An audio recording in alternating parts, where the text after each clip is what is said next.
Tanzania, ambako chama kikuu cha upinzani katika nchi hiyo Chadema kimesisitiza kutorudi nyuma na kampeni yake ya kutaka mabadiliko kabla ya uchaguzi mkuu, licha ya chama hicho leo kuwa na majadiliano ya kina na msajili wa vyama vya siasa kuhusiana na ajenda yake hiyo inayolenga kushinikiza mabadiliko ya kisheria kuelekea uchaguzi mkuu baadaye mwaka huu. George Njogopa ametuandalia mengi zaidi katika taarifa ifuatayo.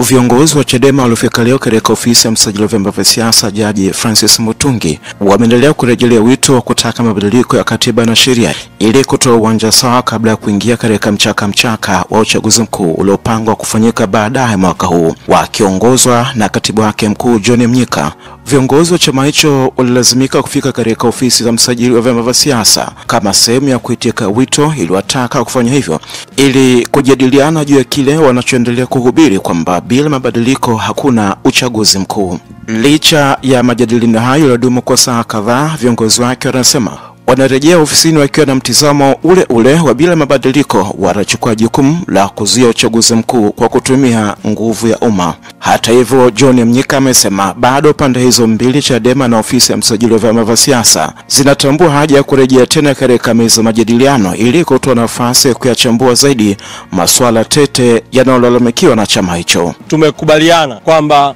mazungumzo haya ambayo ametuita leo, kwa sababu bado kuna mambo mengine yanahitaji kuzungumza zaidi na kupata ufahamu na mwelekeo, tutatafuta fursa ya wao kukutana tena na sisi. Lakini wakati sisi tukisubiri kutana nao tena, sisi ratiba zetu za chama zitaendelea kama kawaida kuhakikisha kwamba no reform no election. Pamoja na kutaka mabadiliko katika katiba na sheria kuelekea katika uchaguzi mkuu ujao, chama hicho kama ilivyo kwa vyama vingine vya upinzani vinataja chaguzi kadhaa zilizopita zilifanyika katika mazingira yaliyotoa fursa kwa chama tawala CCM kushinda kirahisi. Aidha, chama cha CCM kimekosoa vikali kauli hiyo, kikisema mabadiliko yanayopigiwa kelele yamefanywa marekebisho na kwamba kalenda ya uchaguzi mkuu mwaka huu lazima izingatiwe kama ilivyopangwa. Ama kumekuwa na maoni yanayokinzana kutoka kwa wataalamu wa mambo kuhusiana na mvutano wa vyama hivyo, ingawa baadhi ya wataalamu wa sheria wanasema vyote vimejikita zaidi katika utoaji wa kauli za kisiasa. Akijadili kuhusu swala hilo, rais wa zamani wa chama cha wanasheria Tanganyika Francis Stola amesema vyama hivyo vinapaswa kutembea katika utashi wa kisiasa na kusisitiza swala la uchaguzi mkuu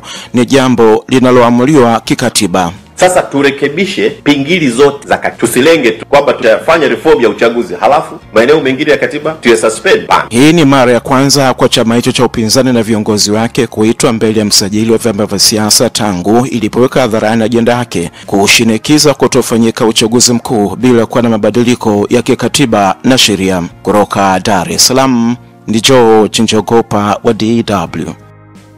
Tunarudi hapa nchini Ujerumani, ambapo bunge la nchi hii linalomaliza muda wake muda mfupi uliopita limepitisha mpango mkubwa wa kuzuia ukomo wa serikali kukopa ambao umewasilishwa na vyama vitatu vya CDU, CSU na SPD vinavyotarajiwa kuunda serikali mpya ya mseto. Friedrich Merz anayetazamiwa kuwa kansela ajaye wa Ujerumani ameupigia upatu mpango huo akitaka upitishwe na bunge la sasa, akihofia kwamba huenda ukapigwa kikumbo katika bunge lijalo katika vikao vyake vitakavyoanza Machi 25. Zaidi anasimulia Bakari Ubena.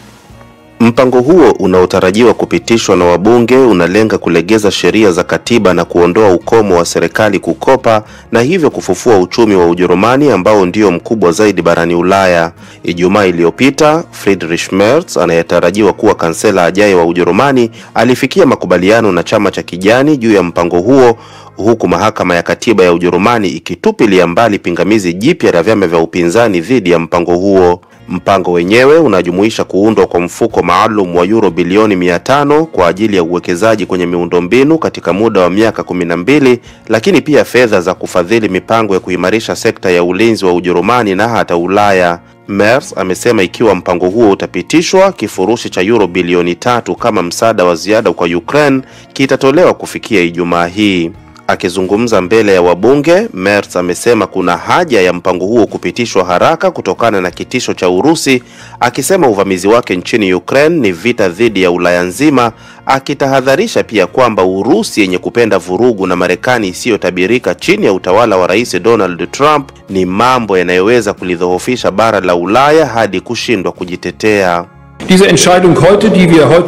Uamuzi tunaochukua leo juu ya utayari wa nchi yetu kwenye suala la ulinzi unatafsirika kwa ujumla kama hatua kuu ya kwanza kuelekea jumuiya mpya ya ulinzi wa Ulaya, ambayo pia inazijumuisha nchi ambazo si wanachama wa Umoja wa Ulaya, lakini ambazo zinadhamiria kujenga ulinzi huu wa pamoja wa Ulaya pamoja nasi. Nazo ni nchi kama vile Uingereza na Norway.